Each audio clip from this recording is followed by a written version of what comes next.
Belichick is no longer in New England. Today is the day we turn the page, Dan, and he's made it very clear. He intends to coach again, so where are the arrows pointing right now? It seems like most people that watch these situations closely say Atlanta is the spot to watch for him. Potentially, I think they have some level of interest. We'll see if he has some level of interest in them. It seems like he might. Good roster. They're going to need a quarterback, but there are going to be options out there this offseason for quarterbacks, veterans, that you might be able to trade for or sign. But the roster seems to be in good shape. It's a man who needs 15 wins to pass Don Shula for most all-time by a head coach. He's probably going to be looking for a place where he can get those 15 wins in the next couple of years. He's going to be 72 years old, so he's probably not going to coach for 10 more years.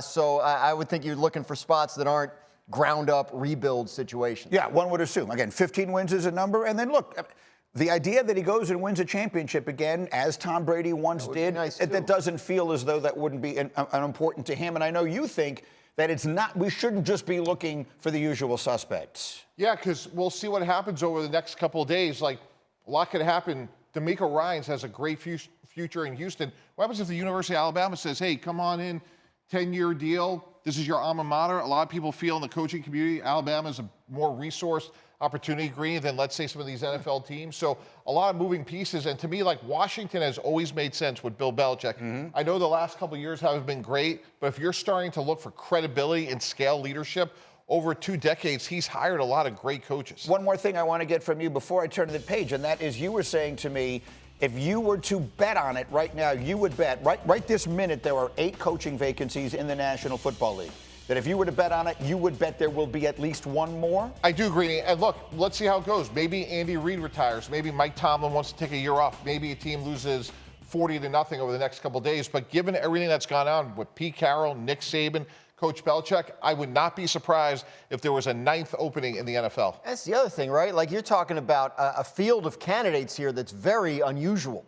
Like, you're usually picking through the hot coordinators, right? And maybe this guy has head coach qualities. If you have the opportunity to look at a field that has Jim Harbaugh, Mike Vrabel, Bill Belichick, Pete Carroll, these are real head coaches. Oh, yeah. Like, that have done it at high levels. So that could alter the way some of these teams think as well. And y'all act like people are just going to be knocking down Bill Belichick's door, right? Like Are they not? No. Like, remember when Tom Brady hit the market? Yeah. And we were thinking to ourselves, this is the greatest quarterback of all time. This is the greatest player that has ever graced the field in the NFL. And so when he hit the market, surely people were going to be kicking their spouses out of the bed because Tom Brady was available to sleep next to me. Remember Tom Brady said, you going to keep him instead of come and get me? Right. I think Bill Belichick will be in that position with some of these young up-and-coming coaches who have shown that they can do the job where they're going to be like, yes, we're going to keep him instead of getting you. As the last 2 decades happened, or the first 2 decades in New England happened, the last 3 or 4 years happened too. Mac Jones, remember Mac Jones skipped up to the podium when they drafted him? Yes. And we all thought, oh my God, it is Tom Brady #2. This is going to be perfect. And look what's happened to Mac Jones. Yeah. Look what's happened to that offense. So I don't believe that people are going to look at Bill Belichick better than some of these younger options they already have in their building. Remember, Pete Carroll. Yeah. Pete Carroll moved to a different position in Seattle. Bill Belichick let go from New England. The greatest college coach of all time retiring from Alabama. What do they all have in common? They're all in their 70s. Yes. As playing is a young man's game, it seems that coaching is becoming a young man's game as well. Hey, I'm gonna give you a little pushback on this. You know, you hear all this talking about owners looking for a guy that can have for 10 years. Yeah.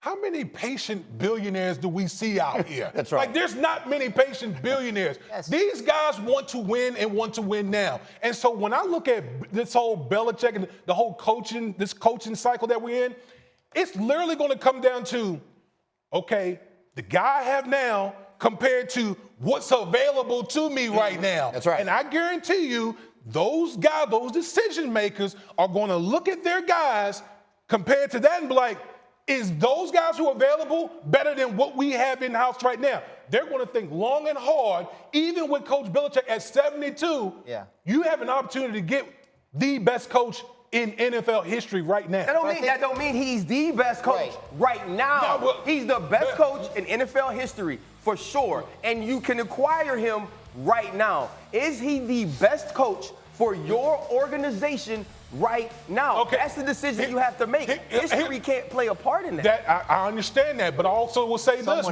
Might. I also will say this. What's the one thing we've talked about Bill Belichick recently as it relates to the Patriots? That Bill Belichick, the GM, has failed Bill Belichick, the coach. Because no one at this table can dispute Bill Belichick hasn't forgotten how to coach. Hell no. Okay, so my thing is this. What if, I'm just going to throw this out there.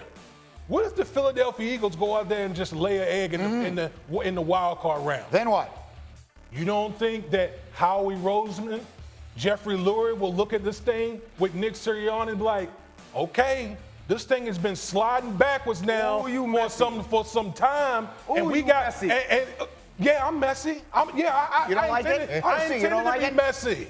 You don't like I it? intended to be messy. I feel like it was just last year Nick Sirianni was in the Super Bowl. It was. Yeah. What is D-Wood doing? But it wasn't all that long ago that Bill Belichick took his team to 9 Super Bowls. Belichick is the most calculated, right? Has he ever done anything that wasn't planned? Nope. Has he ever gone into anything without knowing what his next move was going to be? Nope. Is it possible that he walked out of that building in New England yesterday without having some idea already of where he was going? Yeah, I mean, his body language certainly gave that away. Like, it seemed like he was confident that there were going to be options for him. And RC, where I would push back about his age and all, which is, look, I've been part of 4 head coaching searches, is you want to have somebody that could scale leadership and build a program. So Greeny, if it was the Chargers or Atlanta, I'm sure what he's saying to Arthur Blank or to the Spanos family is like, hey, it may be me for 2 to 3 years because I'll be 74, but I'm going to put together a program that's going to be sustainable beyond my days. Nobody that's left Bill Belichick True. has been able to put a program together. Yeah. If you get Bill Belichick, you are getting Bill Belichick for him and while he's there. And the other thing is, we could all sit here and figure out the staff in the next 10 minutes, right? Like, we know the names that are going to go with him wherever he goes. So, yeah. And the whole idea of having a coach for a long period of time, to make D. Wood's point, if you include the 8 openings now, there have been 33 coaching changes in the last 3 years in the NFL. There are only 32 teams.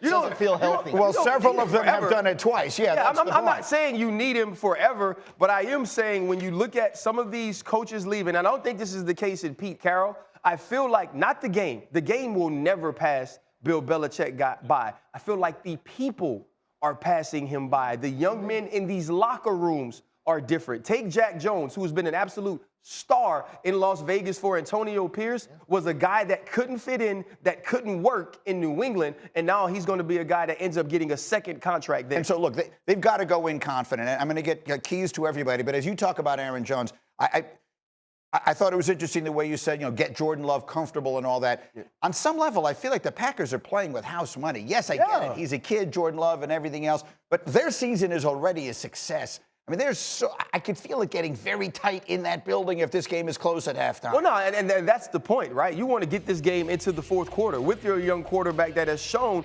throughout fourth quarters of games that he can be a guy that finds a way to make plays. Jordan Love right now is showing you that the Green Bay Packers made the right decision. They made the right decision in drafting him. They made the right decision in moving on from Aaron Rodgers, as Pat McAfee had to recently this week. When you look at all the different things that we've seen from this team down the stretch, the one thing that stands out most is how much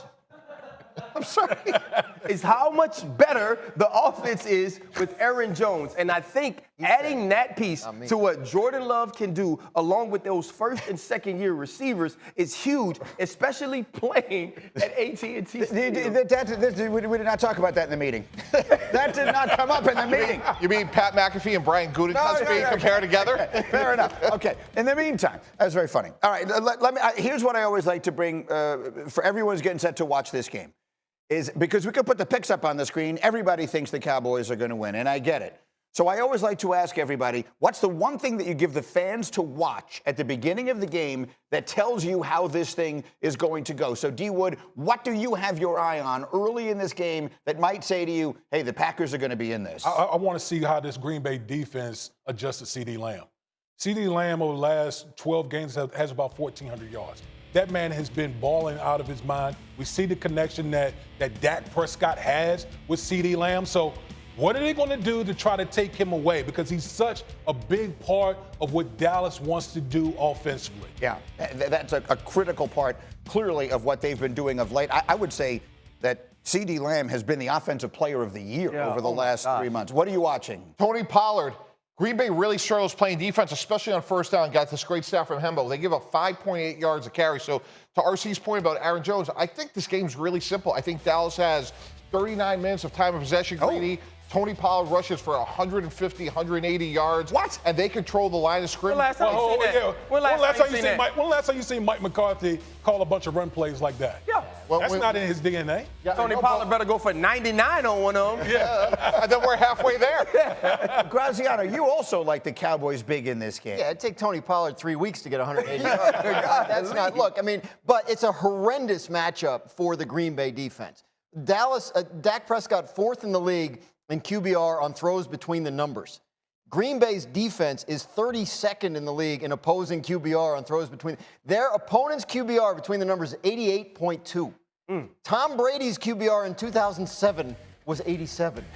So you have literally the greatest. The best quarterback in the world when you play the Green Bay Packers. Ever. Every week.